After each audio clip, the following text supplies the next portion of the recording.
Shalom Sobat Samas dan keluarga damai. Kita berjumpa kembali dalam Sapaan Damai Sejahtera 22 April. Kita akan merenungkan satu tema, yaitu taat pimpinan Tuhan. Mari kita berdoa memohon pimpinan Roh Kudus untuk bersama merenungkan firman Tuhan. Ya Bapa, kami bersyukur karena di dalam kehidupan kami yang penuh tantangan dan persoalan ini, Engkau memberikan pimpinan, sehingga kami tidak kehilangan arah dan kami dipandu untuk menjalankan tugas dan panggilan kami dengan baik. Bersabdalah dan tuntunlah kami. Kami siap untuk merenungkan firman Tuhan. Dalam nama Tuhan Yesus kami berdoa. Amin. Sobat Samas dan keluarga damai, firman Tuhan yang akan kita renungkan terambil dari Kisah Para Rasul pasal 5 ayat 17 hingga 26. Secara khusus saya akan membacakan ayat 17 sampai 21a. Demikian firman Tuhan. Akhirnya mulailah imam besar dan pengikut-pengikutnya, yaitu orang-orang dari mazhab Saduki, bertindak sebab mereka sangat iri hati. Mereka menangkap rasul-rasul itu, lalu memasukkan mereka ke dalam penjara kota. Tetapi waktu malam, seorang malaikat Tuhan membuka pintu-pintu penjara itu dan membawa mereka keluar. Katanya, "Pergilah, berdirilah di bait Allah dan beritakanlah seluruh firman hidup itu kepada orang banyak." Mereka mentaati pesan itu. Dan menjelang pagi, masuklah mereka ke dalam bait Allah, lalu mulai mengajar di situ. Demikian firman Tuhan yang akan kita renungkan hari ini. Sobat Samas dan keluarga damai, persekutuan pengikut Kristus membawa dampak bagi masyarakat. Dan para rasul itu terus melakukan mujizat yang membuat orang-orang merasakan kasih Allah. Namun hal ini membuat para imam besar dan orang Saduki itu menjadi cemburu.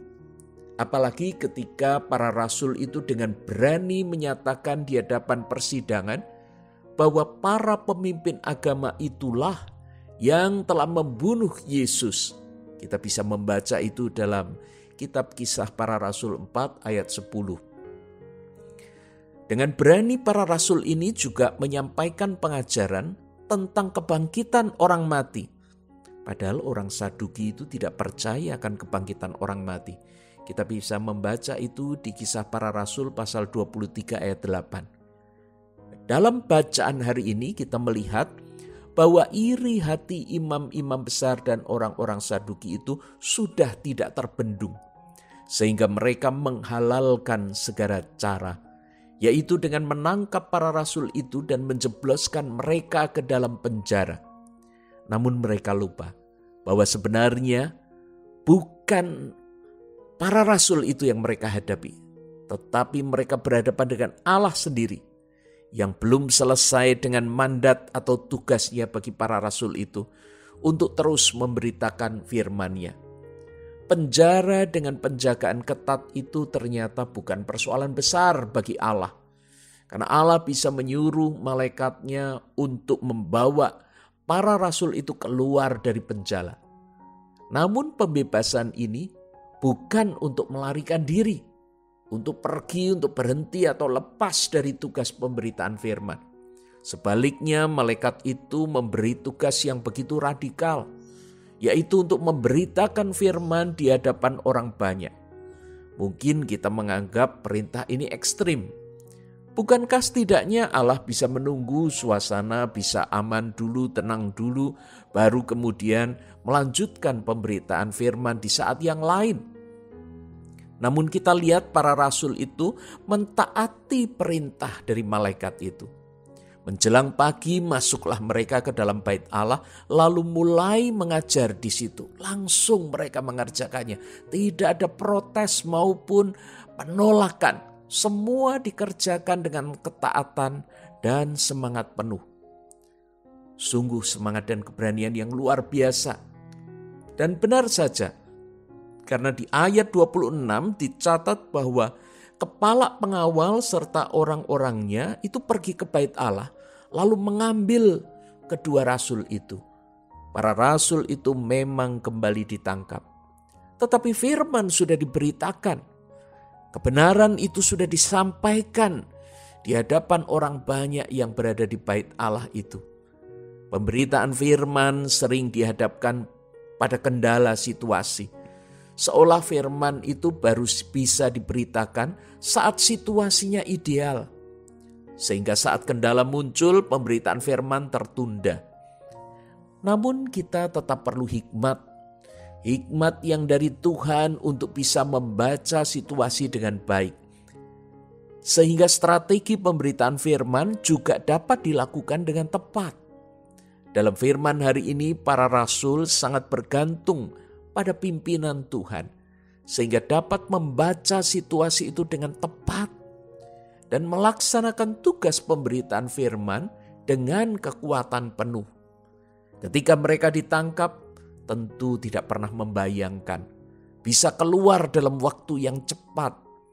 Apalagi keluar dari penjara saat itu sungguh sangat mustahil, tidak masuk akal. Sedangkan kasus malaikat yang mengeluarkan rasul dari penjara selama ini belum pernah terjadi. Tidak ada gempa bumi dan semua penjaga dalam keadaan sehat, kondisi siaga penuh. Untuk membobol penjara dengan penjagaan yang begitu ketat, tentu sangat tidak mungkin. Ternyata yang datang bukan pasukan khusus dengan senjata canggih, namun justru malaikat yang bisa membuka pintu membawa mereka keluar tanpa diketahui siapapun. Dan setelah mereka keluar, tentu juga tidak membayangkan ada tugas untuk segera pergi ke bait Allah, tampil di depan orang banyak. Kalau kita yang jadi rasul-rasul itu mungkin kita akan berpikir 1000 kali untuk kembali muncul di depan umum, apalagi memberitakan firman. Setidaknya trauma ditangkap dan dipenjara itu akan membuat kita lebih berhati-hati saat muncul di hadapan umum. Namun pola pikir Allah kadang sulit dipahami. Karena waktu yang diberikan untuk memberitakan firman tidaklah lama. Hal ini dapat kita lihat karena ternyata mereka segera ditangkap kembali.